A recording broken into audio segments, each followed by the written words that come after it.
ating mo.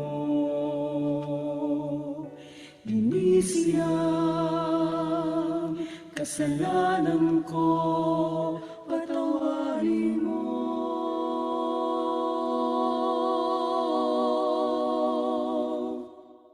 Kasangkapanin mo,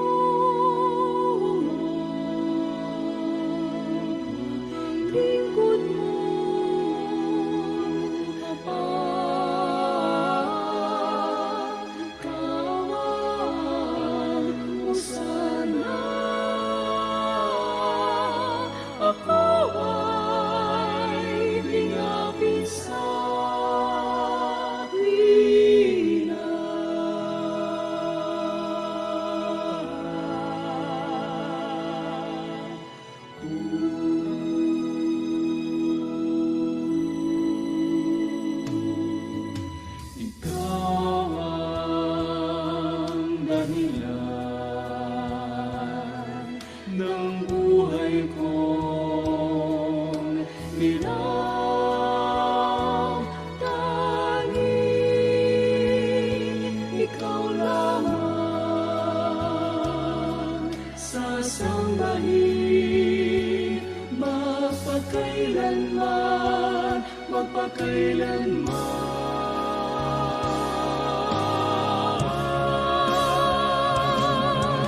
kasangkapanin mo, Ama,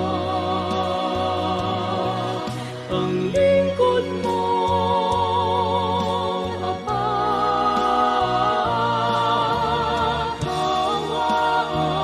Kawan mo sana, ako ay lingapin sa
Hello po. Good morning po. Apa, Dinig po. dinig naman po. Pwede po kayo magbilang? Opo. Okay. 1, 5, 7, 8, 9, 10. Apa. Loud and clear naman po. Salamat po sa Diyos. Okay.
this coming Friday at sa susunod po naman na linggo mula Lunes hanggang Huwebes ang siya pong nalalabing mga araw ng ating pag-aaral ng mga doktrina ng Panginoong Jesus. Minsan pa po, pinagkakaloob namin sa inyo si kapatid na Eli Soriano. Gandang araw po sa inyong lahat, mga kababayan. Salamat po sa Panginoon at nakabalik kayong muli. Pag-aaral ang this coming Friday, ang this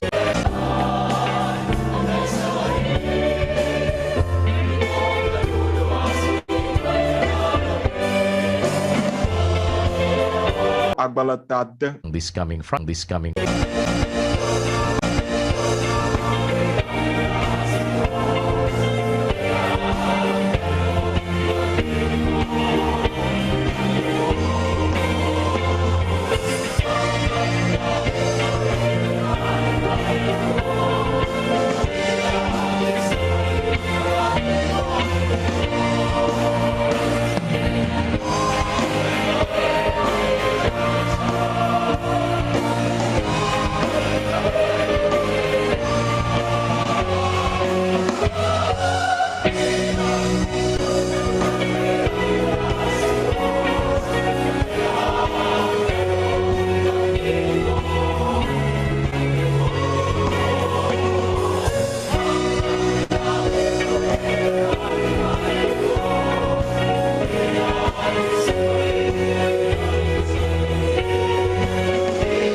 sumatin po ang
le míaƒe dumevi siawo dzi ɖum vevietɔ neva atsike nyawo gome. Míaƒe kuke gbãtɔ le míaƒe ŋutome afi sia eye nye ale si míakpɔ atsike nyawo gbɔ. Míaƒe dumeviwo la wohiã atsike nyawo alo dɔkita siwo wodze be woabia nyawo ta ase neva dɔ le nyawo gbɔ. Labe nene ƒe dɔwɔnu siwo mele mía si o. Ame xexlẽme akpe 40 kple edzivɔ la.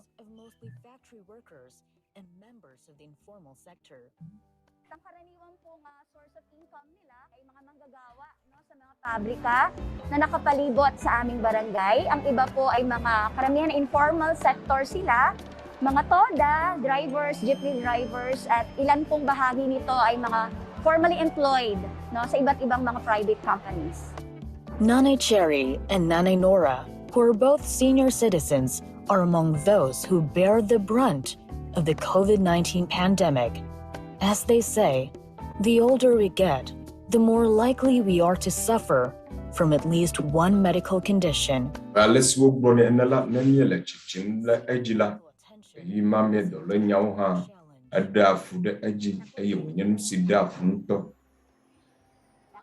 Vinyela awa dol afisi wuwa amolana.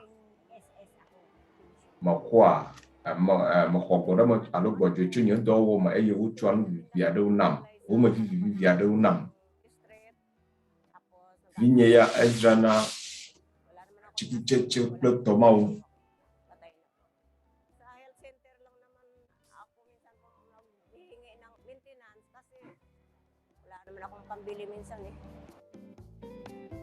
While for Nanay Agustina, a mother of 7, the thought Agustina, enya amesi, evi antren le esi, iya dole nyawo nyanane sila fudemne. Sonya nuntu apa dodri abu, alo dodri ada kemagala miasi o. Esi dole le siavala, bemia ayi konji alo wakpo miapa do le nyawo bo asesena. Nuntu siamoto pa vavasa nyawo su oglola, aweba umateng se upagdo o. Jale sunya nugada mali wateng a cho akpada untilan mo kumata.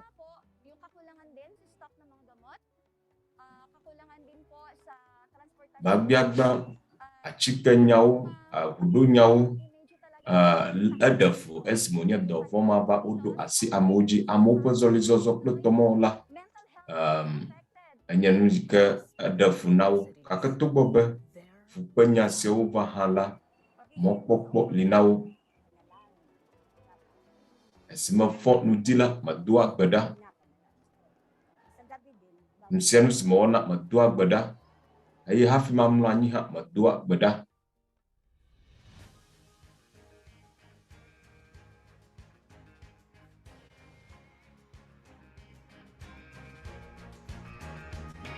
Approximately 1,000 residents of Barangay Fortune Barangay to nya amakaklama akpe song ukpo gomela MCG afa domanyo wodo si odu anyi lama ayi odanu dudu ha chove nawo le MCG afa nudu nana pa do na siama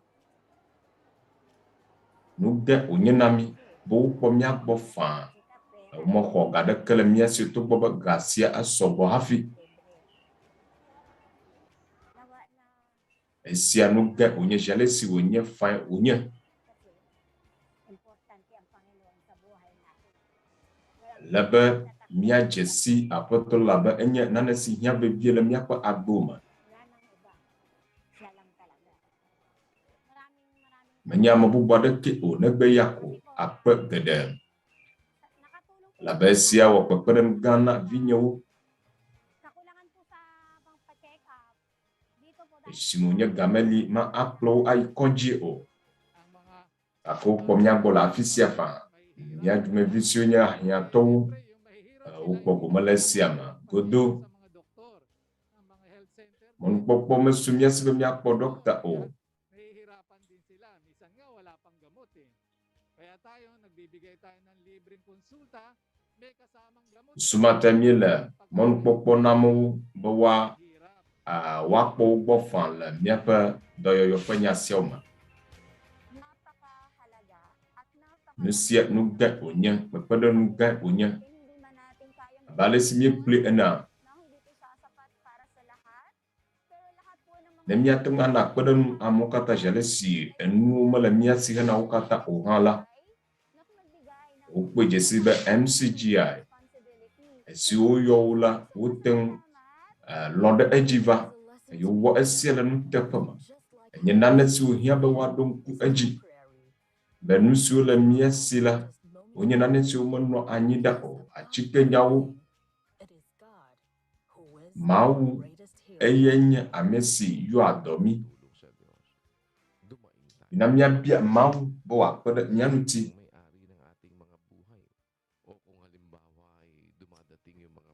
Abe le kpɔɖeŋu me, yiyi aɖe va se le lãme abe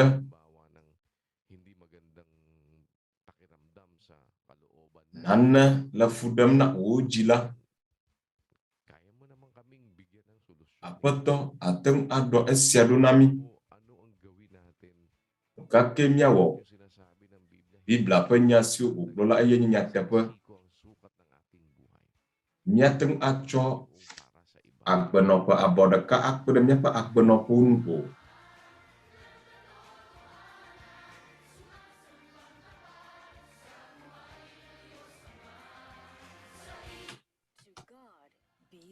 Mawu tɔe nye kafukafu.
Ang kapayapaan po ng Panginoong Diyos ang sumaatin nawang lahat sa mga oras na ito. Bago tayo po ay magpatuloy ng ating sama-samang pakikinig ng doktrina ng ating Panginoong Hesukristo, muli po kaming nag-aanyaya na tayo'y sama-samang dumulog sa Diyos sa pamamagitan po ng isang pananalangin. Tayo po'y sama-samang manalangin. Mia atu beda da kaina mia maula minanya kata mia tu beda.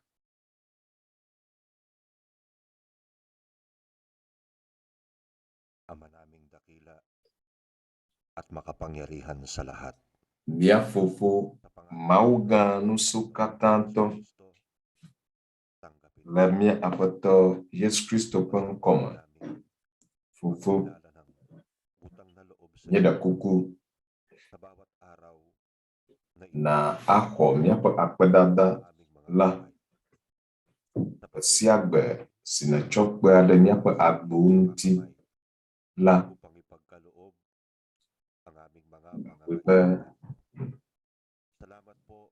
na mia pa nyanyawo agbe na wo dan tifafasi la mia pa jiuma lata to gboba afoku kedawo datu demi la kuhiu datu demi hala fofo manubabasi ademia nula yen anami alabagbe shagbe miatem atu ema ye gaula mon popo sumiasi bemia yi eji adoto ye mia ajesi ololon to wonyawuji esiawo umrodi yatamebia miapo nuvon kwechochokawo miewema fofo bemiewo fodadawo twekemi balesi nyawani tweka mesio wodo nyanu tila ane na yira nyadu motore share vito nyano bi amabato siwo miekpe bowa basa wo nyawula ejesiwo kata fofo eye atem akwe nusinele wodo motore share pejiuma bosiawo beyuwa azu amajojo la wonu kumala wonu blaminawo na pedemianti na sesi miense wonyawo la sijeje na ajide ejinami alaba wado mia pozoli zozo undo aseles mia atem alike la wololo kokwilama asubo eyi de shales na namila mia aze acho awo mia podo popo doi na makamia lolo tawuma adowo popo kwiladu dami ake ba wa anno plelu bodo shales adoto asowonyawo eyi onu tifafana bida afisi afi na pa mesiewo asemi piapiala rabiu siwola pepada mo la dona siama akala nicho nuso swato bibunye nyebede asioma akpenawo la nya dela Yesu Kristo pokoma amen.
Sumatin po ang kapayapaan ng Diyos. Magandang araw sa inyong lahat. Salamat po sa Panginoon sa isang pamamuting pagkakataon na tayo ay mayroon ngayong araw na ito ng Martes. At ito na ang ating pong ikapitong araw ng ating pag-aaral ng mga doktrina ng ating Panginoong Jesucristo. Pag-aaral ng mga doktrina na po tayo sa lahat ng ating mga panauhin na muling nakikisa sa atin ngayong gabi. At sa lahat ng ating mga kapatid, Friday at International, nag-aanyaya po kami na subaybayan po ninyo ang kabuuan ng ating araw ng ating pag-aaral ng mga doktrina ng Panginoon. Pag-aaral ng mga doktrina ng ating Panginoong Jesucristo. Ito po naman ay 14 na araw lamang po na magkakasunod hanggang this coming Friday at sa susunod po naman na linggo mula Lunes hanggang Huwebes ang siya pong nalalabing mga araw ng ating pag-aaral ng mga doktrina ng Panginoong Jesus. Minsan pa po, pinagkakaloob namin sa inyo si kapatid na Eli Soriano. Gandang araw po sa inyong lahat, mga kababayan. Salamat po sa Panginoon at nakabalik kayong muli. Punta na tayo dun sa ating pag-aaralang paksa, ang makikisamang utos ng Diyos sa mga kaanib sa iglesia ng Diyos. Halimbawa, kami po, kayo, o yung mayroong balak umanib sa iglesia.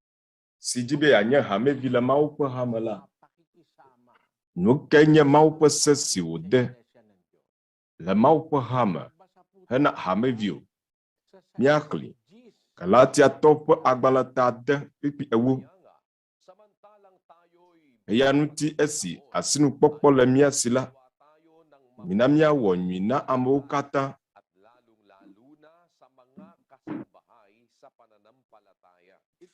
keve vieto amesio le hahose fem sewenya paulo penyau su glona amesio nya hamevi banto le mau paham. Magsigawa tayo ng mabuti sa lahat. Bemia wonyina amokata keve vieto amesio le hahose fem Isa lang ang utos na na vio mejibe miado jesi esi lahat ng tao gagawa natin ng mabuti. Lalo lang sa mga mila nyoga na amokata keve vieto amesio le hahose fem sa iglesia nila gagamitin yung kabutihan sa labas. amadola o wanyina amesio na le wupa hamako kakele agodola wa wupa katou hadoli wowa amesio menyo wupa hamavio esiamenya nyasi wa globo masiko o labona miese nyasi o le nya jojodo po Meron nag-aabang lang ng bus. wowa wupa hamavio amado o la bumotu la lalam eye evu va zonji o amagadawu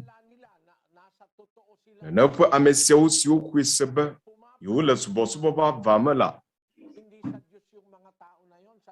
wowa onovi amagbatola menya mawu to ewonya o gbogbovon to ewonya amawulaula wonya gbogbovon to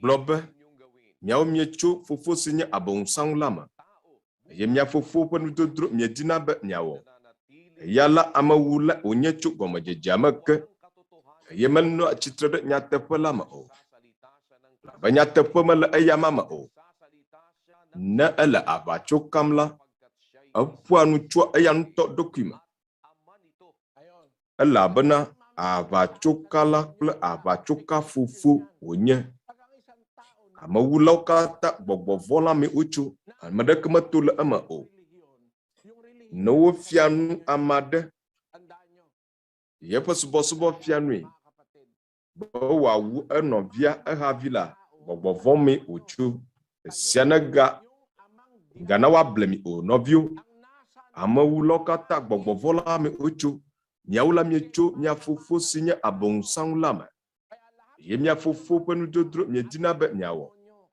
eyala amawula onye sumata amawula kata gbogbovon vi onye satana yo majelaw la Biblia pe nyanu ke esi gavonde jiwula enyebe wowa onovi amegbeto eye wosusua abe nusi wo wolela nunye onye ene apeto Yesu Kristo chitre de sianuti yakli Yohanes tawi adekpipi ebe wademile wope hame engapopoli gbona bena mesi awu mila abuka bena yele subo do womna mawu subo si okume violi wowa wope hame vio yeta no wowa a wonovi amegbeto yeta no wowu amela wobua be nyiwo yiwule nyemele sia gblonkona mukata wa woda kadem tia chitre nunya na wanye be na gede hadema eye hasime na gedo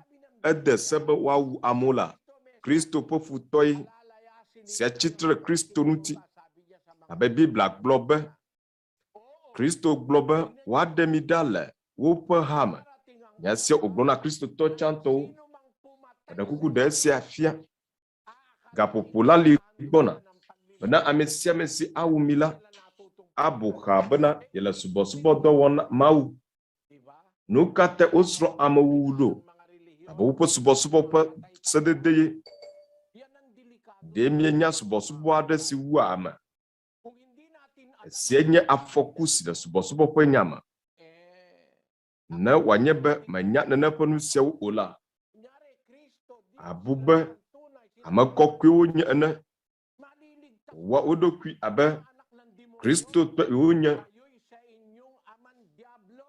de yo de akpokoko de gbogbo vio akpokoko ma miawola mie chofofo sinya abonsan lam ye mia fofo panu dodro nye dinabe mia awo sumate nye mako agise nyanto nya khose nya sia nya si Kristo glola ala tepe ba hadu lila owo onobi amgbato jalesi melowo akpaji ola wa adefunao nya sia glo Kristo la nusie avacho subo ona oda mona amesu la vowo nya akhli romato tada kapipi blato vo ava mesu nya mau penudu anyi jojula kotembena mesu wa nusiola ojaku heye oma wa nusio dedeko hafi bon ukpo jijola amesu wonela hanuti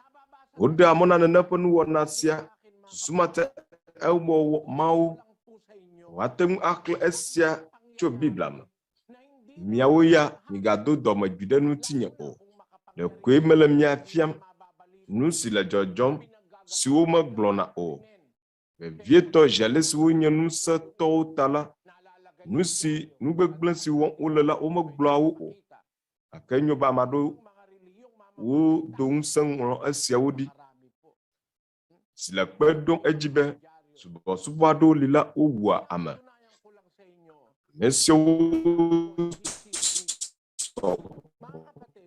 na panya jojo sio osogbo komala esia glom adi afiam alebe nya nyebenya si glom la manya ube unye o no bio je ma fiam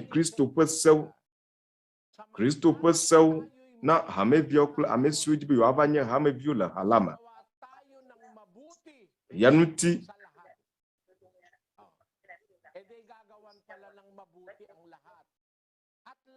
aglobe yanuti esi asinu popo sumia sila miawo nwina amokata kebe vieto amesio la hakose puama ko fiabe nwisi na wona amesio la hakose puama la enwima pepe awona amesia maha krono anyebo manya hakose to o esienye gomededela nyele nyiwogana amokata negbeko vevieto amesio la hakose puama kake nwisi awona hakose towola eyake awo Hena mau subola le mau pahama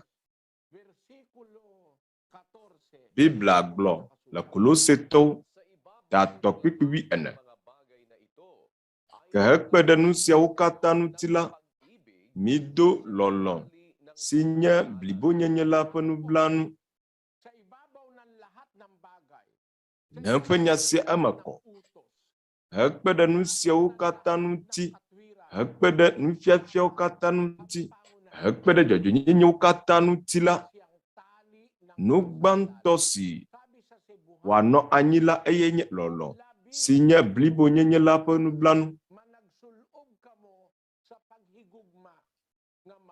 Hekpede nu siawo katã ŋuti la mi do lɔlɔ si nye blibonyenye la ƒe nublanu. Le Ilokano gbe me. Ye hekpede nu siawo katã ŋuti la mi do lɔlɔ si nye blibonyenye la ƒe nublanu.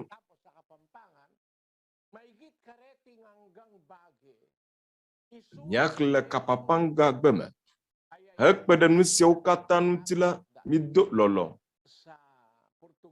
si nye blibonyenye la ƒe nublanu. Le Portuguese gbe me egblɔ be ye hekpede nu siawo katã ŋuti la mi do lɔlɔ si nye blibonyenye la ƒe nublanu.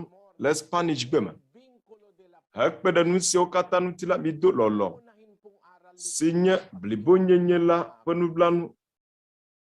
Kristo ƒe sedede gbãtɔ eye nye lɔlɔ. Lɔlɔ la ele edzi wɔ ge menye ɖekoe nagblẽ o. Ibig. Ang unang-unang pag-uukulan ng pag-ibig ay ang Diyos. Tandaan niyo mga kapatid, ang unang-unang pag-uukulan ng pag-ibig, ang Diyos. Kasi yun ang utos ng ating Panginoong Hesukristo. Ang ikalawa ay ang kapwa-tao. Basahin natin ang Mateo 22:36. Guro, alin baga ang dakilang utos sa kautusan?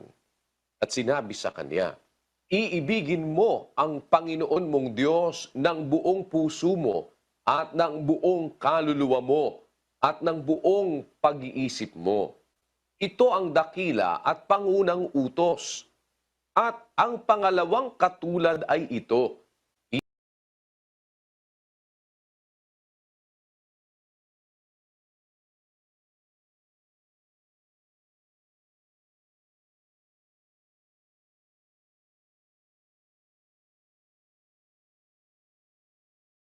Iibigin mo ang iyong Eye kamo. evelia si di la enye bena na lɔ haovi abe wɔntɔ ɖokuiwo ene. Nung may magtanong, Guro, alin Sia la menya be woaɖe egɔme kpakpakpa o. Esi ame aɖe bia be aƒetɔ se kae nye se vevia le sia me mahã?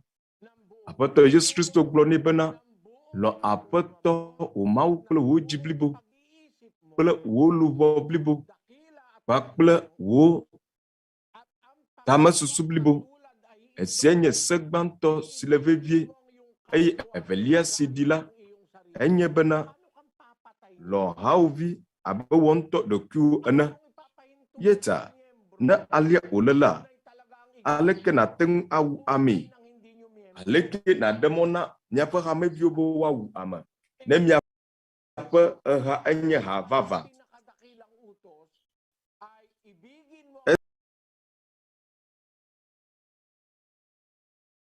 Esime ese gã evelia nye be na lɔ haovi abe wò ŋutɔ ɖokuiwo ene. Eye azɔ míalɔ míahaviwo abe mía ɖokuiwo ene. Aleke wòle? Mateo 3:44. Ke enye la mele egblɔm na mi bena milɔ miaƒe ketɔwo. Eye mido gbe ɖa ɖe ame siwo le mia yome tim la ta. Yeta menye nɔviwo, nɔvi amegbetɔ si meɖe afu na wò ɖeɖe koe o. Alɔ wò ketɔ hã. Woawo hã nɔvi amegbetɔ wònye. Mawu ke wɔ wo. Egblɔ be nye la mele egblɔm na mi bena milɔ miaƒe ketɔwo eye miado gbe ɖa ɖe ame siwo le mia yome tim la ta. Kristo ƒe se wònye. Aleke míalɔ míaƒe ketɔwoe? Mateo 3:45. bene miazo mia fofo si le dziƒo la ƒe viwo, elabena eya nana eƒe dzenana ame vɔ̃ɖiwo kple ame nyuiwo, eye wòna tsidzana na ame dzɔdzɔwo kple ame madzɔmadzɔwo. Yeta se siwo de na mi be míalɔ míaƒe ketɔwo la, awɔ mi míanye fofo si le dziƒo la ƒe viwo, abe fofo si le dziƒo la, elɔa ame siwo gɔ̃ hã womede bubu enu o.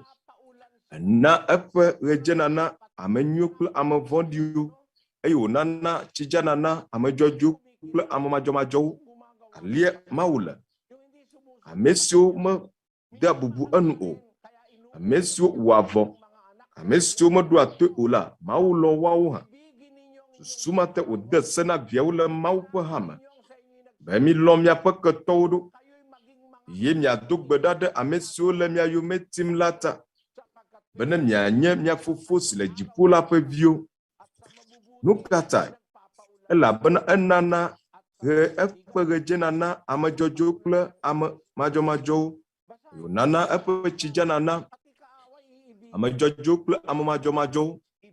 Si ɖo kpe dzi be sedede wònye be nàlɔ wo ketɔa. Luka 10:35, gake milɔ miaƒe ketɔwo, eye miwɔ nu nyui, eye migakpɔ mɔ na exɔxɔ o. Ekema miaƒe fetu alolo, eye mianye dziƒoʋĩtɔ la ƒe viwo, elabena eya hã ƒe dɔme nyo na ame madakpewo kple ame vɔ̃ɖiwo. Alie Mawu le. Rã elɔa ame madakpewo kple ame vɔ̃ɖiwo, elɔ woawo hã. Yete wògblɔ na eviawo le havava la me, be milɔ miaƒe ketɔwo, eye miwɔ nyui na wo. Nyui si nawɔ le ha la me na ame siwo le haxɔseƒea me la, nyui ma ke míawɔ na míaƒe ketɔwo le xɔse me hã. Na mía ŋutɔ míaƒe ketɔwo, na ame siwo míelɔ o, wɔ nyui na wo, wòanye be nàlɔ wo ketɔ la, keke wòahayi hawòvi si menye wo ketɔ o la nye ge. Eye aleke ame ƒe ketɔ ƒe lɔlɔ le? Wɔ nu nyui, ado nugbana na wo ketɔ. Ɖe ne bu be habubuawo woado nugbana na woƒe ketɔwoa, kura woawu wo. Ale nàlɔ wo ketɔ ƒe akpa ɖe hã nye si. Romatɔwo 12:20. Eya ta ne dɔ le wo futɔ wum la, na nuɖuɖue. Ne tsi kɔ le ewum la, na tsie. Be ne ewɔ esia la, aƒo dzoka xɔxɔ nu ƒo ɖe eƒe ta dzi. Ɖe ne kpea, ketɔ lɔlɔ la menye to enya gbɔgblɔ me nume ɖeɖe o. Ne dɔ le wo ketɔ wum la, na nuɖuɖue. Ne tsi kɔ le ewum la, na tsie. Yeta aleke awu wo ketɔe. Esi wònye be wode se na wo gɔ̃ hã be nàlɔ wo ketɔ. Wode se na wo be ne dɔ le ewum la, na nuɖuɖue. Ne tsi kɔ le ewum la, na tsi wòano. Ne hiã tui la, na kpeɖenue. Na míaklẽ esia Mateo 3:42. Na nu ame si le nu biawom, eye ame si le didim be yeaɣe nu le asiwò la, megatrɔ dzo le egbɔ o. Ɖo ŋku edzi be sia se wònye na mía Kristotɔwo. Ale si míanɔ anyi kple mía nɔvi amegbetɔ kple míaƒe ketɔwo. Nɔviwo misusu tso esia ŋuti. Ne nàna nuɖuɖu wo ketɔ la, aleke la wɔ ame si menye wo ketɔ o. Ame aɖe si menye wo ketɔ dɔ le ewum, ɖe mana nuɖuɖu oa, alo mana tsi oa. Ame aɖe si mele nye wo ketɔ wòbia nu le asiwò la anea. Ne ame aɖe si menye wo ketɔ o, wòbia nudodo le asiwò adonea. Kristo gblɔ be nàdo nu na wo ketɔ, eye makpɔ mɔ na exɔxɔ azɔ o. Nu ka ta? Abe ale sia fofo si le dziƒo la le.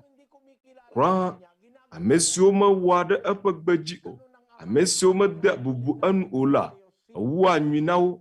Alia fofo la le. Mateo 3:45. benane miazu miaƒe Sisikat niya si le dziƒo la ƒe viwo, elabena eye nana eƒe ɣedze nana ame vɔ̃ɖiwo kple ame nyuiwo, eye wònana tsidzanana ame dzɔdzɔewo kple ame madzɔmadzɔwo.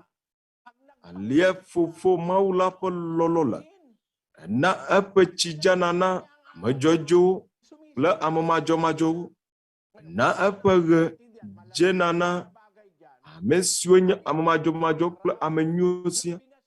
Azɔ bena se esia gɔme la, ɣe kae nye sia si Mawu nana wòdzenana ame dzɔdzɔewo kple ame madzɔmadzɔwo? Ɣe kae nye sia? Míaxlẽ Malachi 3:22 le ʋegbe Biblia la me. Gblɔ bena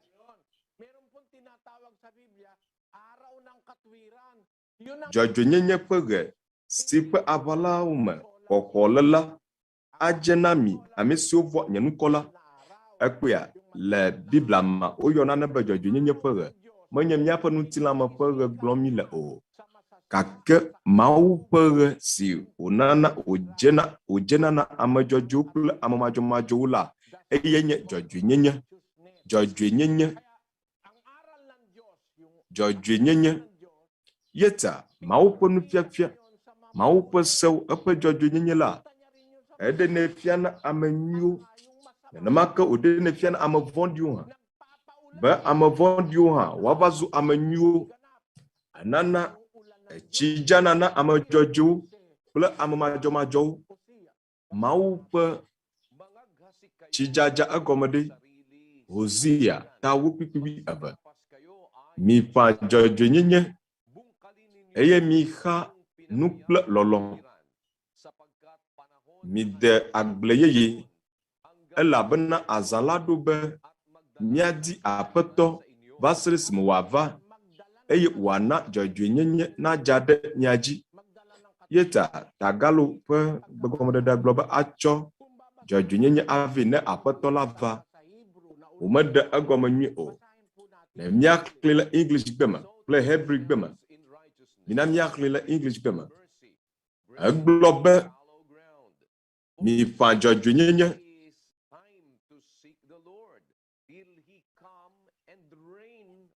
eye mixa nu kple lɔlɔ̃. Mide agble yeye, elabena azãgbe la ɖo be míadi Aƒetɔ se ɖe esime Aƒetɔ nava, eye wòana dzɔdzɔenyenye nadza ɖe mia dzi. Tagalo ƒe Biblia me womeɖe egɔme nyui o, gake le Hebrew gbe me la, woɖe egɔme nyui. Sa masasama at sa mabubuti, nagpapaulan sa ganap at hindi ganap. Yung araw po, araw ng katwiran. Yun namang ulan. Se ɖe esime wòava, dzɔdzɔenyenye ƒe ɣe la, ɣe si wogblɔ la dzɔdzɔenyenye, etsidzadza hã dzɔdzɔenyenye.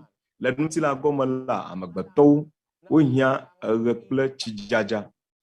Mía amegbetɔ míele abe amagbewo ene siwo hiã fafa kple dzoxɔxɔ. Dzɔdzɔenyenye si wotsɔ sɔ kple tsidzadza, eye dzɔdzɔenyenye hã wotsɔ sɔ kple ɣe. Ɣe si Mawu nana wòdzena. Mawu ƒe sedede wònye na mí be míalɔ mía haviwo abe mía ŋutɔ mía ɖokuiwo ene. Eye ziale si míaƒe ketɔwo hã wonye mía nɔvi amegbetɔwo la, míele míaƒe ketɔwo hã lɔ̃ ge. Ɖomahi agblɔ be esia sesẽ be woawɔ. Enye nu si sesẽ be woawɔ vava. Wòya susu tso esia ŋuti wò ketɔ le nya vlo gblɔm tso nuwò, eye nana nuɖuɖuia. Wò ketɔ si le vɔ bum tso ŋutiwò, eye na ado gbe ɖa ɖe eta. Yeta nɔviwo mikpɔ esia. Mawu mewɔa nu si susu mele eme o. Mawu yɔ fu kple susu, nunya kple dzɔdzɔenyenye. Nu ka te wòde se na mí be míalɔ mía nɔvi amegbetɔwo kple míaƒe ketɔwo ɖo. Elabena Mawu di be ame vɔ̃ɖi siwo nenye eƒe subɔlawo ƒe ketɔwo la, woawo hã woakpɔ kɔkɔ. Susu sia le Mawu si. Eye nu sia Kristotɔ gbãtɔwo srɔ̃. Srɔ̃ nu ale si woalɔ woƒe ketɔwo, woanɔ anyi kpli wo nyui, Amesiwo mele ahalame o. Woanɔ agbe kple wo nɔvi amegbetɔwo nyuie. Korintotɔwo ƒe agbalẽ gbãtɔ tashe kpikpi bla abe. Mezu abe Yudatɔ ene hena Yudatɔwo bena asinye nasu Yudatɔwo dzi. Eye mezu abe ame siwo le sea te ene hena ame siwo le sea te wònye nye ŋutɔ nyemenye sea nyemele sea te bena nye asi nasu wo dzi. Mezu semanɔsitɔ ene hena semanɔsitɔwo gake la nyemenye semanɔsitɔ na Mawu o ke mele Kristo ƒe se la me boŋ bena asinye nasu semanɔsitɔwo dzi. Mezu gbɔdzɔgbɔdzɔtɔ na gbɔdzɔgbɔdzɔtɔwo bena asinye nasu gbɔdzɔgbɔdzɔtɔwo dzi. Amewo katã mezu nu sia nu na bena maɖe wo dome ame aɖewo kokoko.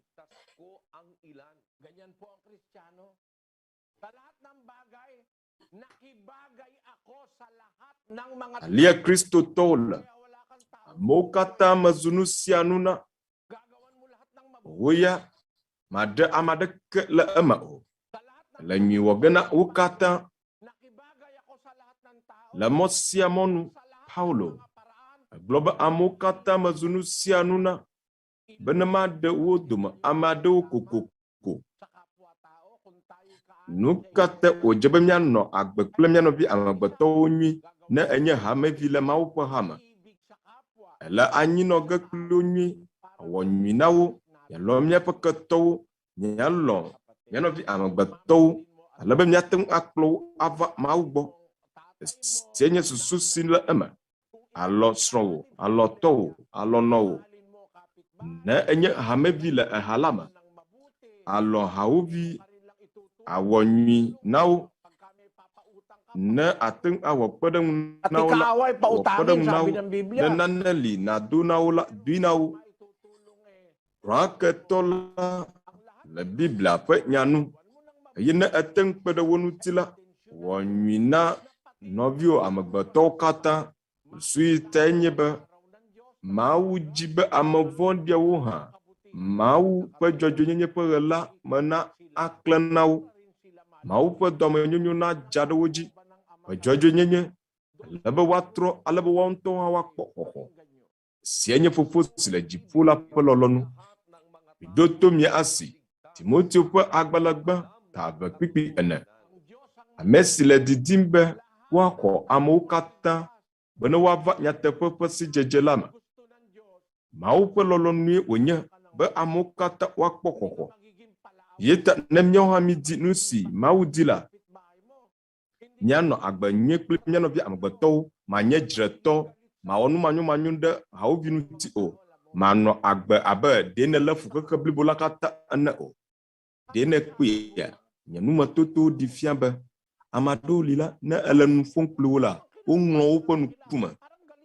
Medze si wo o, woawo hã medze si wo o. Edze abe ɖewo do dɔmedzoe enumake ene. Susumata esi meva Brazil afi sia la, woƒe nuwɔna dzɔ dzi nam ŋutɔ. Afi sia la kura ne woanye be womedze si wo o. Ɖeko ne zɔ mɔ dzi va yina la, woagblɔ be ŋdi ŋudɔ le woƒe gbegbɔgblɔ me. Bom dia, boa tarde, como vai. Kura ne woanye be womedze si wo o. Ɖeko wodo dzesi, ɖeko wokpɔ le mɔa dzi. Gake eyi ya ɖo la, edo taflatse ma gblɔ sia. Nu ka ta? Wogblɔ be nu ka dzi nele? Woƒoa ŋu kple wo nɔvi amegbetɔ abe ketɔe wonye ene. Womenya ale si woaɖo nukomo o. Gbe ɖeka menɔ zɔzɔm. Meto nuɖuɖudzraƒe aɖe ŋkume.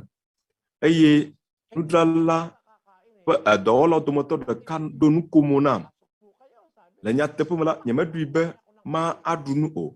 Gake si me wòɖo nukomo nam ta la, eyɔm. Eye meva meƒle kɔfi heno. Togbɔ be nyemedzi be maɖu nu o. Le be naɖo nukomo na ame bubuwo. Gake la ame aɖewo ƒe nuwɔna to vo ŋutɔ. Rɔ̃ ame siwo medze si o la, wowɔ nu to vo ɖe wo ŋuti. Ame siwo ƒomeviwo li. Se gɔmenya si medzi be magblɔ nɔviwo. Ame aɖewo le fu xexea. Ame aɖewo ƒoa nu kple wo srɔ̃wo hã abe gbɔgbɔ vɔ̃wo nye ene. na pung na viaula abaka toy nya ana Kristotɔwo mele alia o. Na mia srɔ̃nu ale si mia do nukomo. Na mia srɔ̃nu ale si mia kpɔ me na mia nɔvi amegbetɔwo. Na mia xɔ ame sia me ade miaƒe agbe me. Labe Mawu ƒe se ye wònye. Gbagbe agbe alɔ Mawu. Esia nye se gbãtɔ eye wòle vevie. Eye evelia si di la enye bena lɔ hawòvi abe wo ŋutɔ ɖokuiwo ene. Eye alɔ wo ketɔ gɔ hã. Esia nye Kristo ƒe nufiafia. Ne sedede la le alia la, ɖe amewuwu anɔ anya. Nufiafia le alia. Ke nu ka te amewuwo li ɖo? Si wònye subɔsubɔ aɖewo mefia na esia o. Wɔn ŋutɔ fia woƒe nufiafia siwo metso Biblia me o. Biblia la ede na mi kuku be miawɔ nu nyui. Grɔ na míaƒe ketɔwo la miawɔ nyui na wo. Nenema ke wu srɔ̃wo. Menye susu ma le teƒe oa. Alɔwo ketɔ la, nenema ke wu alɔwo ƒome la. Lɔ̃xowo, etowo, tewo, tasiwo, tɔɖiawo. Ɖe ame aɖe li ma alɔ oa esi mo de se na be alɔwo ketɔa. Esia nye nufiafia si gɔme dze be miase. Si habubuawo mefia o. Nu si fia wole nye be ne wo ketɔ wonye la da bɔmbu ɖe wo dome woaku. Ne ɖekoe nu se le asiwò na le ame siawo katã atsɔ aƒo ɖe dzomavɔʋe me. Anye ne vɔɖinyenye masɔgbɔ le xexea me o. Labe Kristo ƒe nufiafia aɖu dzi la, ekema Kristotɔ aɖeke mawu ehavi o. Kristotɔ aɖeke masẽ nu ta le nɔvia amegbetɔ ŋuti o. Kristotɔ aɖeke mafi ehavi o. Ɖe nafi ame aɖe si nelɔ. Alo nalé srɔ̃a abe yeadɔ egbɔa. Zi si nelɔ nɔvio amegbetɔ abe ɖokuiwo ene la, ɖe nalɔ be woalé srɔ̃ sesetɔ adɔ gbɔa. Awo, ke hawòvi ɖe hawòvi si nelɔ abe ɖokuiwo ɖe na alé srɔ̃a adɔ gbɔa. Sia madzɔ o. Labe ne lɔ hawòvi abe wo ŋutɔ ɖokuiwo ene. Medzi be woade aɖi ŋuɖuɖu me na yeaɖu aku o. Wo hã megawɔe o. Meva kpɔ dzesi le gasa papanga. Nɔvi aɖe le mia si le afi ma. Kɔsiɖa atɔ sɔŋ atikutsetse siwo yɔna be bitter gourd kilogram ɖeka la, kpekpeme ɖeka la, peso. Mlɔeba la, atikutsetse sia xɔ asi peso 3 kilogram kpekpeme ɖeka. Megblɔ na nɔvia be nɔvi ŋutsu Cindy. Xawo ƒe atikutsetse siawo woxɔ asi azɔ. Míeyi asime gbe sia gbe. Míedzra nuɖuɖu ale be mate ŋu akpɔ ga ɖe aɖe gbeƒã nyanyuie. Nɔvi papanga tɔwo nya esia. Esi menɔ afi ma la mewɔ adɔ ale be mate ŋu aɖe gbeƒã nyanyuie. Ale be míate ŋu akpɔ míaƒe zazãwo atso me. Gbe sia gbe meyina asime. Esime meva asime la, mekpɔe be atikutsetse siawo yɔna bitter gourd ƒe asia eyi dzi. Gblɔ nɔvi ŋutsu Cindy. Woƒe atikutsetse siawo xɔ asi azɔ. Egblɔ be awo, nyemate ŋu ava dzre o. Megblɔ be elolo ɖe, nu ka te madzre o. Egblɔ be mekɔ atike ɖe edzi etsɔ yi va yi ko. Ɖomayi ame siwo la ɖui la woaxɔ dɔ ne woɖui. Megblɔ be didinya sia didinya nyuie wònye ale gbegbe ɖe nɔvio amegbetɔ ŋuti. Gake nya ame aɖewo metsɔ aɖeke le me o. Kura ne aɖi wu ame le eme la wole kɔ gena naɖu. Wometsɔ ɖeke le me ne naku o. Gake la ne Kristotɔe nenye abe nɔvi ŋutsu Cindy si tso gasa. Meɖo ŋku eya dzi. Mexɔ edzi se be nɔvi sia ade dziƒo vava. Didinya nyuie le esi ɖe nɔvi amegbetɔ ŋuti. Kura ne wòanye be makpɔ ga ɖeke atso me o. Ne wòanyi fe gɔ hã la, ale si wòwu atike ɖe atikutsetsea dzi la, medzi be yeadre nu make o. Ake ame aɖewo li fifia. Togbɔ be wonye be nu sia he vɔvɛ na wo nɔvi amegbetɔwo hã la, ale si wònye gata wometsɔ ɖeke le me o. Ne míenye Kristotɔwo la, alia wòdze be míanɔ. Kura ɖe nɔvi amegbetɔ menya esia o la, ɖe wò didinya mato nya ɖeke na wò oa. Míaxlẽ. Dɔwɔwɔwo ta 24. Kpekpevi ade. Lesia menye hã medoa vevie bena dzidzinya sinu abiadeke mele ola nanɔ asinye ɖa le Mawu kple amewo nukume. Ne míelɔ Mawu eye míelɔ mía nɔvi amegbetɔwo la, míaƒe dzidzinya dze be abiadeke nanɔ enu le Mawu kple amegbetɔwo nukume o. Esi wogblɔ be abiadeke manɔ nu o la, egɔme nye be vɔ aɖeke mele wo dzidzinya me ɖe nɔvi amegbetɔ ŋuti, fuléle le eme ɖe nɔvi amegbetɔ ŋuti, fuléle le eme hena nɔviwo amegbetɔ o. Ne elɔ nɔviwo amegbetɔ abe ɖokuiwo ene la, mabu vɔ tso ɖokuiwo ŋuti o. Nenema ke mabu vɔ atso hawòvi ŋuti o. Ɖe esia menye nufiafia nyui aɖe oa? Gake nu katã ha bubu aɖewo li fia wole ame bubuawo wum ɖo. Wogblɔ be Soriano sia ele nu dem míaƒe nya. Awo. Mía nyateƒe la ko gblɔm mele, elabe sia le Biblia me. Mawu dzi be woaɖe nukpenanu ɖe go afia. Mawu ƒe sedede wònye Yesaya tabla 5:1 heve katina do ɣli, megadzudzɔ o. Wogbe ne de dzi abe kpe ene, eye nàgblɔ nye dukɔ ƒe vodada kple Yakob ƒe aƒe ƒe nu vɔ̃wo nɛ.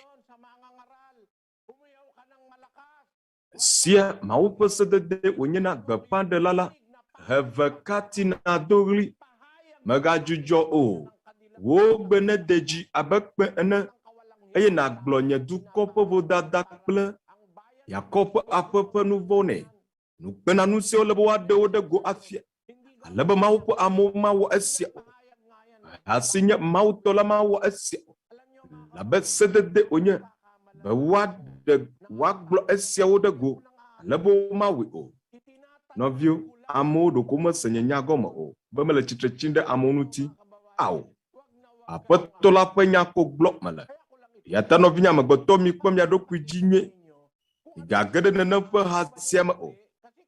Ɖokoe mele esia gblɔm be maɖi afia mi nu si nyo kple esi menyo o. Nu si le eteƒe kple esi mele eteƒe o. Bena miagage ɖe gbegblẽ me o. Nu si le eteƒe nye be havava si le Biblia me la, miawɔ nyui na amewo katã. Ke vevietɔ Sa kasambahay na mabuti, gagawin mo sa lahat. Ano ba yung mabuti? Mga kapatid, na gagawin natin sa lahat ng tao. Gagawin yung pag-ibig, yung mabuti. Anong gagawin? Hindi bubungangain, hindi dadaldal. Hindi sa bunganga, gagawin. Magsigawa tayo ng mabuti. Kung nalaagblog o, laawag. Yanuti esi asinu kpokpolo mia sila, mina mia wanyuna amokata. Nukainye nunyi.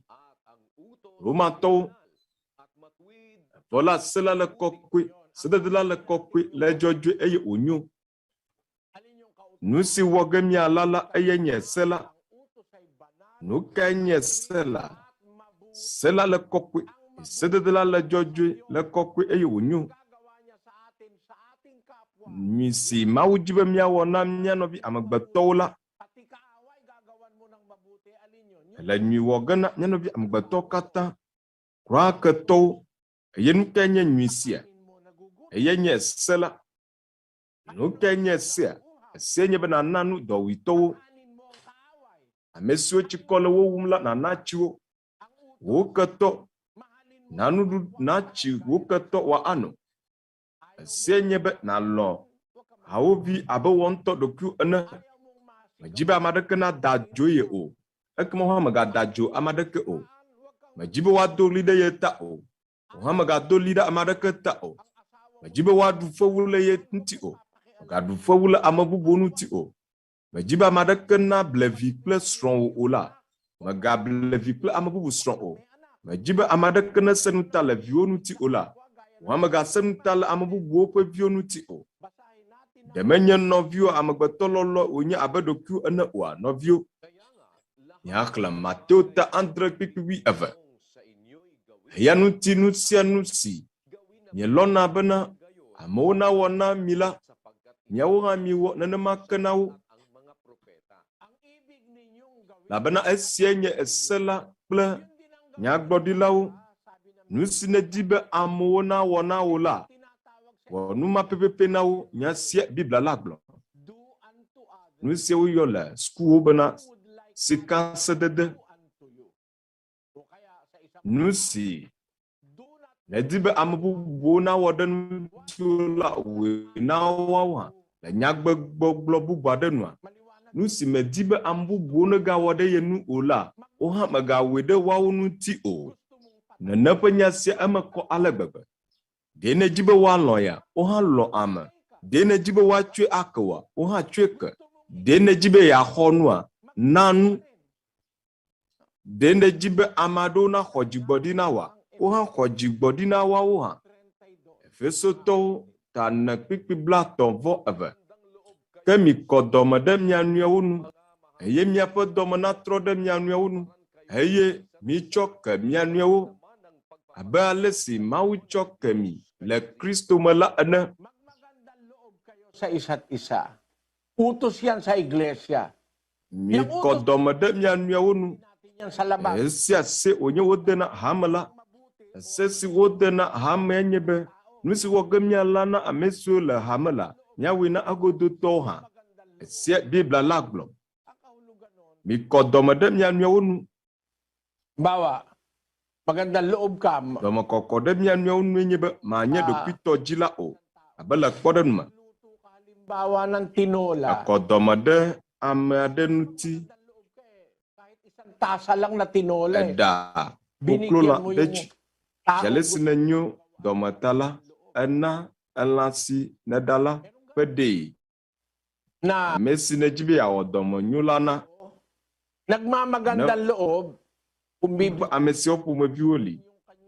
Ame la enye dɔmenyotɔ esi wògbɔna. Detsia ku ge na enɔvia amegbetɔ ta la. Jale si wònye dɔmenyotɔ la eɖa koklo la atsɔ afi elã le la na ame. Abo mate ŋu ayɔ wo be dɔmenyotɔ ne wòanye be natsɔ ata afɔ kple ekɔ gbɔ na ama o. Esia menye dɔmenyonyoe wònye o. Ɖokuitɔ dzidzi wònye. Egblɔ be mi kɔ dɔme ɖe mia nɔewo nu eye miaƒe dɔmenyɔewo nu. Ne enye dɔmenyotɔ la wò dzi me akɔ ɖe nɔviwò amegbetɔ ŋuti. Ana nu kple dzimekɔkɔ. Biblia gblɔ be mi kɔ dɔme ɖe mia nɔewo nu eye miaƒe dɔme natrɔ ɖe mia nɔewo nu. Puntahan natin sa Mateo. Mia akli Mateo ta topipi andre. Aƒetɔ Yesu Kristo gblɔ be woayra ame siwo le nublanui kpɔm na amewo la elabena woawoe woakpɔ nublanui na. Mikpɔe viɖe ado tso eme ne míewɔa ɖe esewo dzi. Ne míakpɔ nublanui la, Mawu hã kpɔ nublanui ne míawo hã. Ne mítsɔe ke la, Mawu hã atsɔe ake wo. Nyasia Paulo gblɔ. Ne míatrɔ kɔ ayi ɖe Efesotɔ ta ne kpikpi bla tɔ̃vɔ evea gbɔ. Ke mi kɔ dɔme ɖe mia nɔewo nu. Eye miaƒe dɔme natrɔ ɖe mia nɔewo nu. Eye mitsɔe ke mia nɔewo. Abe ale si Mawu tsɔ ke mi le Kristo me la ene. Mikpɔ ɖa nɔviwo. Le Mawu ƒe hame la, míeɖo ɖoɖo siawo tome. Tsɔtsɔ ke ame nɔewo. Labe esia fia wò nublanuikpɔkpɔ. Nɔvi amegbetɔ wɔvɔ ɖe ŋutiwò la. Ne nye nublanuikpɔla la, atsɔe ake. Kristo gblɔ le Mateo ta 10:14. Elabena ne mietsɔ amewo ƒe vodadawo ke wo la, ekema mia Fofo si le dziƒo la atsɔe ake miawo hã. Ke ne mietsɔe ke amewo o la, mia Fofo hã matsɔ miaƒe vodadawo ake mi o. Susumata le eha vavã la me. Míetsɔe ke mia nɔewo. Míetsɔa nya ɖe mia nɔewo ŋuti o. Esia nye bawal po sa amin ang magdimandahan. Ang utos kasi magpapatawaran. Vovoto gbena mi be miatsɔ nya ɖe mia nɔewo ŋuti ayi ɖe ʋɔnui. Elabe se siwo de na mi nye be míatsɔe ke mia nɔewo. ne mietsɔ amewo ƒe vodadawo ke wo la, ekema mia Fofo si le dziƒo la atsɔ miaƒe nu vɔ ake mi. Ke ne mietsɔe ke amewo o la, mia Fofo hã matsɔ miaƒe vodadawo ake mi o. Jieta dɔdeasiwo wonye le ha la me. Neva zɔzɔ kple ame bubuawo miwɔwɔ nɔviawo lɔlɔ̃ ƒe akpadzia. Miatsɔe ake mia nɔewo. Miatsɔe ake mia nɔewo. Wogbe na mi be miatsɔ nyawo ayi ʋɔnue. Míeɖe mɔ na hameviwo le hame be woawɔ esia o. Ne nɔvi siwo le ha la me woatsɔ wo nɔewo ayi ɖe ʋɔnudrɔ̃ƒe la, mianya wo ame evea katã ɖa le ha la me. Nu ka ta míaxlẽ? Korintotɔwo ƒe agbalẽ gbãtɔ 4:4. Azɔ la, ne agbe sia me nyadɔdrɔ̃ aɖe le mia dome la, ɖe mietsɔ ame siwo doa nukpe le hame la ɖo ʋɔnudrɔ̃lawoe. Nukpedodo mi tame gblẽ ɖo. Vavãe, nunyala aɖeke mele mia dome si ate ŋu adrɔ̃ ʋɔnu le nɔviawo dome oa. Ke boŋ nɔvi hea nɔvi yia ʋɔnue. Eye wowɔ esia le dzimaxɔsetɔwo ŋkume. Paulo egblɔ na nɔvi siwo le ha me tsã va yi.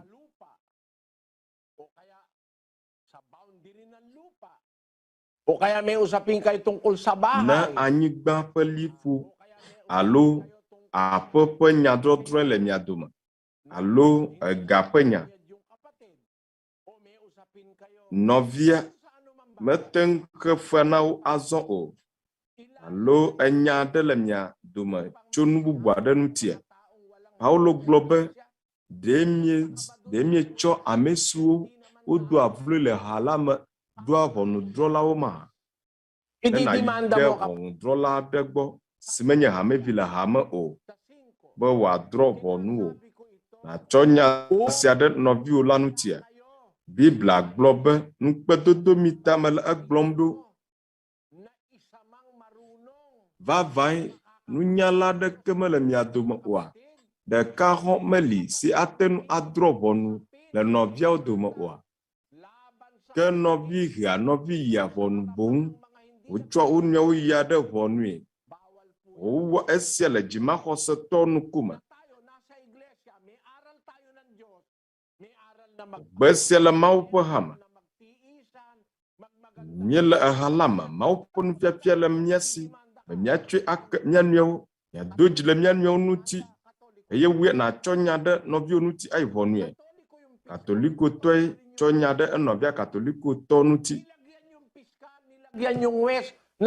Ame si nye ʋɔnudrɔ̃la la katolikotɔe. Ame si de ame gaxɔ kple ʋɔnudrɔ̃la la woxɔ azãnu. Vɔ ame si ŋuti wotsɔ nya hã ɖo hã katolikotɔe wònye. Nu sia wɔ ge míala le Mawu ƒe hame, be míawɔ dre le mía nɔewo dome, atsɔ nya ɖe mía nɔewo ŋutia. Nufiafia aɖɔ esia ɖo xoxo. Kristo ƒe nufiafia aɖɔ esia ɖo. Ɖe ame aɖeke mate ŋu adrɔ̃ nya le nɔviawo dome oa. Ke nɔviwo tsɔ nɔvi yia ʋɔnu boŋ wɔa sia le dzimaxɔsetɔwo ŋkume. Yeta, esia nye nufiafia ɖeka ɖe si miahe mia nɔewo ayi ʋɔnu azɔ o. Nya ɖe le mía dome le ehame la, míele eɖɔ ge ɖo to Kristo ƒe nufiafia me. Eye be woaɖɔ esia ɖo la, nugbãtɔe nye lɔlɔ. Menye nublanuitɔ, menye nublanuikpɔla na nɔviawo. Tseke, nye dɔmenyowɔla, yete Kristo, míaxlẽ. Korintotɔwo ƒe agbalẽ gbãtɔ 4:6. Ke nɔvi hea nɔvi yia ʋɔnue boŋ, eye wowɔ esia le dzimaxɔsetɔwo ŋkume. Ke azɔ esia menyo na mi kura o bena nyadɔdrɔ̃ le mia dome ɖe mia nɔewo ŋuti. Nu ka ŋuti miena wowɔ vɔ ɖe mia ŋuti boŋ oa? Nu ka ŋuti miena peso 100 ewɔ nu vɔ̃ ɖe ŋuti o? Nu vɔ̃ sia menye nu vɔ̃ matsɔke wònye o. de ma tue ake o eye ado dzi ɖe nɔvia ƒe vodada ŋuti oa de Petro mewɔ nu vɔ̃ oa apostole wonye egbe Kristo gake Kristo tue kie Kristotɔ gbãtɔwo hã wowɔ nu vɔ̃ gake menye nu vɔ̃ ma tsɔ ke wonye o eye wotsue ke wo ɖekoe na do dzi le eme axɔ dzigbɔɖi ɖe nɔvi si wɔ vɔ ɖe ŋutiwo la ŋuti eya edo li ɖe tawò ebu tame susu gbegblẽ ɖe ŋutiwo alo mete ŋu do gbe na wo o eto ŋutiwo do dzi ɖe nu sia ŋuti menye be miawɔ dre eye atsɔ nya ɖe mia nɔewo ŋuti ayi ʋɔnue o ne agbe me Paulo gblɔ be ne agbe sia menya drodro le mia dome la mina miaɖoe ɖo de nunyala ɖeka hã mele mia dome si ate ŋu adrɔ ʋɔnu le nɔviawo dome oa sumate le ha la me míexlɔa mia nɔewo Salomowo 55:5 le vegbe Biblia la me mi ame siwo dome nyaviviwo le eye míezɔa le ɖekawɔwɔ me yia Mawu ƒe aƒe me la yi nu kae nye Mawu ƒe aƒe le Biblia me Timoteo ƒe agbalẽ gbã 3:5 ne metsi anyi la ne nànya ale si dze wo be nàzɔ le Mawu ƒe aƒe si nye Mawu gbagbe ƒe hame le nyateƒe ƒe sɔti kple gɔmeɖoɖo anyi sesĩ la me Mawu ƒe aƒe la eye nye Mawu ƒe ha la nyasia Biblia la gblɔ miawo ame siwo dome nyaviviwo le eye sa iglesia ng Diyos. Alam niyo mga kapatid, sa iglesia, le Mawu ƒe aƒe me Mawu ƒe hame le halama wo fiami ɖekawɔwɔ zɔzɔ le ɖekawɔwɔ me le habɔbɔ ɖeka me efia be ɖekawɔwɔ le mia dome miate ŋu azɔ le habɔbɔ ɖeka me ne wòanye be ɖekawɔwɔ mele mia dome o miawo ame siwo dome nyavivi le eye miezɔna yina ɖe Mawu ƒe aƒe me ɖeka. Ipinamaman ko sa inyo mga kapatid sa pamamagitan ng pangalan ng ating Panginoong Hesukristo na kayong lahat ay magagsalita selama ɖeka le mia si Korintotɔ ƒe agbalẽ gbã taɖeka ng mga pagkakabahabahagi kemele nu klɔm mi katã miagblɔ nya ɖeka eye mama ɖeke naganɔ mia zublibo le ta kapatid. Huwag magkakaroon sa inyo ng pagkakabahabahagi, kampi-kampi, bawal yon. Mga lubos kayo sa isa lamang na pag-iisip. Ang isa lamang. Sabi ni Pablo, malubos kayo sa isa lamang paghatol. Filipos 1:27. Paulo be mia zublibo leto tadaka kpikpibla bevɔ andre de commission be ale si wòdze na Kristo ƒe nyanyui la ene benane mava eye makɔ mi ɖa alo ne nyemele mia gbɔ o eye mase mia nukɔ la bena mianɔ tsitre le gbɔgbɔ ɖeka me eye miatsɔ luʋɔ ɖeka aʋli nyanyuia ƒe xɔse la ta hekpe ɖe mianuiawo ŋuti. Nyanyuia ƒe xɔse la ta hekpe ɖe mianuiawo ŋuti. Miase Paulo gblɔ la eme. Spirito magkaisa ng kaluluwa na nagsisikap sa pananampalataya. Donku esia dzi Filipito. Magkaisa natin aral. Kasi sa tunay na iglesia ng Biblia, ang paunahing aral ay pag-ibig. Unay sa Diyos, ikalaway sa kapwa. Sa kapatiran. At sa lahat ng hindi sa kapatiran.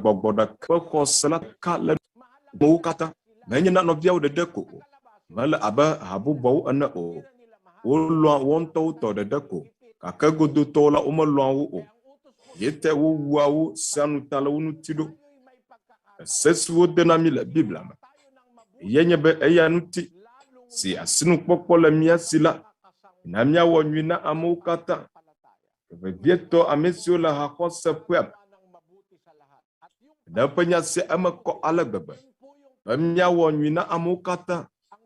Nyui wɔwɔ gɔmee nye be nàwɔ ɖe sia dzi nusi nyola eyenye sela vola sela le kɔkɔe ye sededela le kɔkɔe le dzɔdzɔe eye wonyo ese kae wonye lɔlɔse wonye lɔlɔe nye gbãtɔ alɔ hawovi abe wɔntɔ ɖokuiwo ene alɔwo ketɔ adom na ame aɖe si le nugbana dom le asio wanye be nutete ma le asio ananu ame siwo le nu biam o ne nane le asio hena awɔwɔ sia Yakobo gblɔ ta ve kpikpiwi atɔ nɔvi nutu alo nɔvi nyɔnu le ama ne nɔvi nutu alo nɔvi nyɔnu le ama eye gbe sia gbe nuɖuɖu hiɛ eye mia dome ame aɖe gblɔ na wo bena mixe yi le ŋutifafa me miƒu dzo eye miɖu nu miɖi ƒo gake miena nu siwo hiã ŋutilã o la vi ɖeka wonye mahã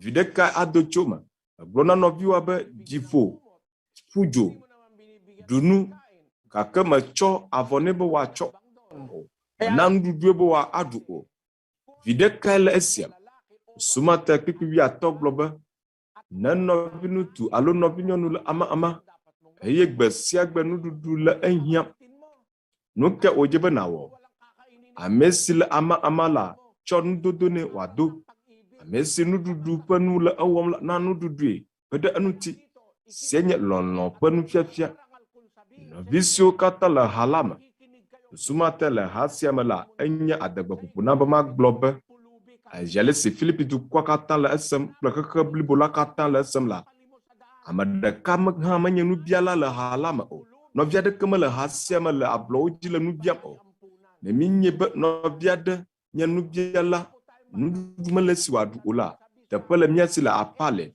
wòanɔ tsoviwo nɔƒe Visaya Mindana Quezon City Laguna ame tsitsi siwo woƒe ƒomewo gbewo wo viwo gblẽ wo ɖi la nye le wo ta kpɔm le afi sia vidiwo si wo dzilawo gblẽ ɖe le nugododeƒewo le kɔwo dzi míexɔ wo va eme eye míele wo ta kpɔm kura ne wòanye be subɔsubɔ bubuwo me wotso gɔ hã le míaƒe sukua deƒe le apale kple kalawo ka ame siwo nye Iglesia ne Kristo ƒe hameviwo hã wova srɔ̃ nu le afi sia nu sia nu fae wonye sukuwudodowo agbalẽwo kɔmputa siwo woazã nu siawo katã fae wonye le Lavada Christian School lɔlɔ ƒe dɔwɔna nye sia hena nɔviwo amegbetɔwo eye esia womate ŋu agbe o kura ne wòanye be woayi edzi anɔ nya vlo gblɔm tso mía ŋuti míele adegbe ƒom tso esia ŋuti o ɖekoe míele esia wɔm alebe míaɖi afia mi be Mawu ƒe nufiafia nye be nalɔ̃ hawòvi mise nya si nene ƒe ame siwo le gbɔgblɔm la ɖa ame siwo kpɔ nublanui alo xɔ nublanuikpɔkpɔ tso Mawu gbɔ to ha la dzi Pia Malare eya meka ɖe dzi ɖokui sukuka mee wòakplɔ evia dzi hã ayi o ɖe ɖoɖo si suku nyɔnu sia la wusatɔ wònye ebu tsã bena Lavada sukua la mexɔ ame siwo menye woƒe hameviwo le Mawu ƒe hame o alo MCGI la me o eva ɖo kpe dzi be nya si gblɔm ame bubuwo le la mele teƒe o edzɔ dzi ɖe ŋutɔ si le sukua si kpakpla si le sukua me le nye dzime kple nye susu me la Lavada sukua la eye nye gbã abe sɔhɛwo wova nye dɔmenyowɔlawo ɖe edzi via srɔ̃nu menye le sukudede ɖeɖe ƒe akpa dzi o ƒene srɔ̃ siwo wònɔ Lavada egblɔ be esia wòatsɔ ayi ɖe edzi asrɔ̃nu le sukukɔkɔa me Lavada Manila sukukɔkɔa me malaking tulong sa katulad niyang single parent ang scholarship program ni na brother Eli Soriano. Jila dada bawa wa kpekpeɖeŋu sia de edzi scholarship si nɔvinutu Eli kple Daniel na la wonye kpekpeɖeŋu gã ŋutɔ si ana kpekpeɖeŋu ame bubuawo adegbeƒoƒo wònye na mi be vinye va suku afi si ame keklẽm 290 siwo nye ame gbãtɔ siwo dogo le dziɖuɖua ƒe ɖoɖoa nu la wokpɔ ale si suku sia ƒe nutete le be woakpe ɖe sɔhɛwo ŋuti, be woakpe ɖe wo dzilawo ŋuti be woadogo le ahedada me. Lavada Christian School esia mi wodo dzesi kokobɔ le Papanga ƒe akpa gome be ye nye míaƒe suku gã dometɔ ɖeka kura neva dukɔa katã ƒe sukudenyawo ƒe akpa gome. Abɔtaƒoketɔwo nu sia woŋlɔ ɖe Biblia me la miawo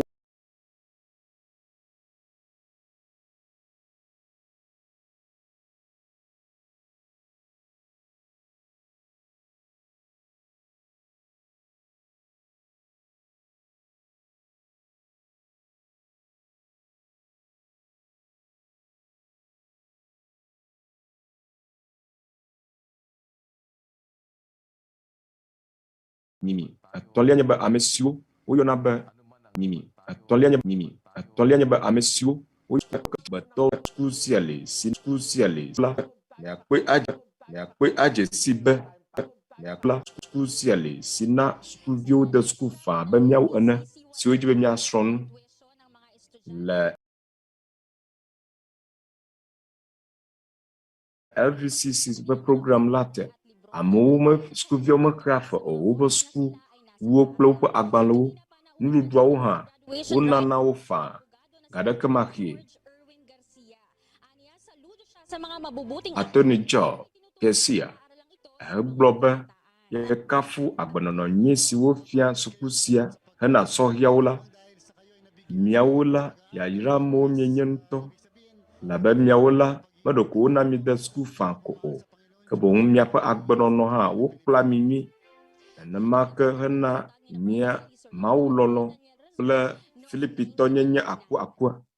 Suku sia nɔvi ŋutsu Daniel kple nɔvi ŋutsu Eli Soriano ɖui le kpakpe ɖeka lɔ fa sike bla sike va sike me. Mi kpea miele nu siawo de le mia zone noong 1999. Kaya namin ipinakikita ito, mga kapatid. Hikayatin kayo na kung susunod tayo sa aral ng Diyos, magiging magandang loob tayo. Alebe miakpɔe adze si be ne miawɔ ɖe Mawu ƒe sewo dzia, awɔ dɔmenyo na nɔvi amegbetɔwo, mialɔ ame la, miasrɔ̃ nu ale si mialé be na mia nɔvi amegbetɔwo, menye nɔviwo nye na mi le hame o, kura ame siwo le ha la godo. Miasrɔ̃ nu ale si miatsoe ake, miasrɔ̃ nu ale si mialé be, miana nu, miado nu gbana, miawɔ nu nyui. Kura na miaƒe ketɔwo nu sia woŋlɔ ɖe Biblia me. Eha la menye agba na dukɔa o. Ha geɖewo fifia la wonye agba le dukɔa dzi. Ale si wòle be woakpe ɖe dziɖuɖua ŋuti la, wole fu ɖem na dziɖuɖua. Nenem ƒe subɔsubɔ siawo ƒomeviwo le. Ale si woaɖe lɔlɔ afia akpɔ eme na wo nɔvi amegbetɔwo la, wofia nu woƒe hameviwo be woatsitre ɖe dziɖuɖua ŋuti, adze agblã, ahe tɔtɔtɔtɔ ave. Nɔviwo medze be mianɔ alia o. Edze be esia yi miaɖo ŋku edzi be ese gbãtɔ si wode na mi nye be mialɔ Mawu, eye evelia si ɖi la enye be mialɔ mia nɔvi amegbetɔwo, miawɔ nyui na wo. Aleke aɖefu, aleke awu ame, aleke natafu amebubuwo, aleke nasẽ ŋuta le nɔviwo amegbetɔwo ŋuti, ɖe atsɔ nya vlo ɖe wo ŋuti awɔ vɔ ɖe nɔviwo amegbetɔ ŋutia. Nɔviwo, ne ɖekoe miabu susu atso esia ŋutia, eha vavã li le Biblia me.